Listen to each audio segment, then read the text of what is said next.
বাবার বাড়ি মানেই হচ্ছে একটু অন্যরকম, যেহেতু আমার ছোট ছোট দুইটা আব্বু আম্মু আছে। সো হ্যালো এভরিওয়ান, আসসালামু আলাইকুম। কেমন আছেন আপনারা সবাই? সকালে ঘুমটাই ভেঙেছে আমার রাইসা বুড়ি ডাকে। আমি ছিলাম ঘুমিয়ে, বুড়ি যে আমার সাথে ডলাডলি করতে করতে আমার ঘুমটা ভেঙে ফেললো। আর ঘুমের থেকে উঠে ফ্রেশ ট্রেশ হয়ে দেখি আম্মু রান্না বাড়া করছে। এর মাঝখানে আমি বললাম আমার ক্ষুধা লাগছে। এরপর মা আমাকে চাপটি বানিয়ে দিল। আমি সকালে নাস্তায় চাপটি খেলাম, ওদিকে আম্মু রান্না করছে আমার পছন্দের মটর শাক। এরপর আমি চলে গেলাম বাচ্চাদের মতো চিপস খাওয়ার জন্য। আমার ইদানিং কি যেন হয়েছে, আমি সেই ছোটবেলার ফিলটা আবার এখন নতুন করে খুঁজে পাচ্ছি। আমি যেটাই খাই না কেন, সকালে দুপুরে রাতে, আমি যে কোনো খাবার খাওয়ার পর আমার চিপস বা চকলেট এগুলো লাগবে। আমার কাছে বুটের হালুয়াটা অনেক বেশি পছন্দ। আর যেহেতু সবে বরাত গেল, এই কারণে আম্মুকে বলেছি যে বুট ভিজাও, আমি হালুয়া বানাবো। আর এদিকে ভাবি বিটরুটটা ভাজি করছে। বিটরুট ভাজি কিন্তু বেশ মজা। ওদিকে আম্মু হালুয়ার জন্য বুটটা সুন্দর করে সিদ্ধ বসিয়ে দিয়েছে। আর এদিকে আমি আমার পছন্দের বিটরুট শাক, আম্মু মাছ ভেজে রেখেছিল, এগুলো দিয়ে আমি ভাত খেয়ে নিয়েছি পেট ভরে। ভাত খেয়ে একটু রেস্ট করলাম। রেস্ট করে এদিকে আবার আমি বুটের ডালটা সুন্দর করে ব্লেন্ডারে ব্লেন্ড করে নিয়েছি। এরপর সুন্দর করে এটা একটু ভেজে নিয়েছি প্রথম ঘি দিয়ে ভাজার পরে এরপর চিনি মশলা সবকিছু দিয়ে ভালো করে নেড়ে চেড়ে নামিয়ে নিয়েছি।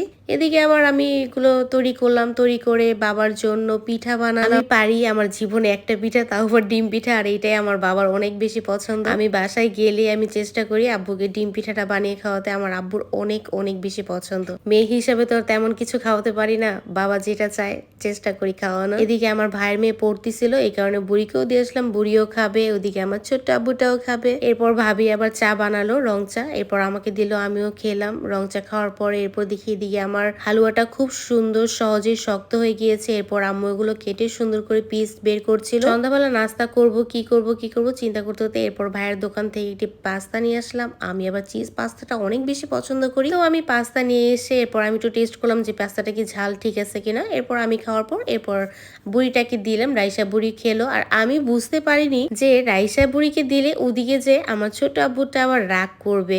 আমি বুড়িটাকে খাওয়ানো শেষ করতে না করতে এটা নিয়েছি ওকে দিব, কিন্তু ও আমার দিকে এমন ভাবে তাকিয়ে এমন রাগ করলো, রাগ করে সে চামিচ বারবার ফেলে দিচ্ছে। এরপর সে চলেই গেল। এত বেশি মজা পাইছিলাম। পরে তাকে অনেক কষ্টে মানিয়ে এনে তারপরে একটুখানি খাওয়াইছিলাম। সে খাবে না, কিন্তু তারপরও সে তার চামিচ দিয়ে এটা নাড়বে চাড়বে, এটা হচ্ছে তার কথা। আর সামনে তো রোজা চলে আসছে, বেশি দিনও বাকি নেই, এই কারণে আমি একটু তেঁতুলের চাটনি বানাবো। আমি আধা ঘন্টা আগে তেঁতুলগুলোকে সুন্দর করে পানিতে ভিজিয়ে রেখেছিলাম। এরপর সুন্দর করে তেঁতুলগুলো চেটকিয়ে তেঁতুলের রস বের করে নিচ্ছি। এরপর ওগুলোকে সুন্দর করে ছাকলাম, ছেঁকে এরপর চুলায় বসিয়ে দিয়েছি। জাল দিতে দিতে কিছু মশলা দিয়ে সুন্দর করে একটা তেঁতুলের টক চাটনি বানিয়ে ফেলেছি। খেতে তো অনেক বেশি মজা হয়েছে। আর এই চাটনিটা কিন্তু এই রোজার মধ্যে বিভিন্ন আলু চাপ বেগুনি যেটাই বলেন না কেন ভরিয়ে খেতে কিন্তু অনেক বেশি মজা লাগবে। বাবার বাসায় গেলে যে আমার সময়টা কিভাবে চলে যায় আমি নিজেও টের পাই না। এরপর রাতের বেলা আব্বুর সাথে শখ করে রুটি খেলাম।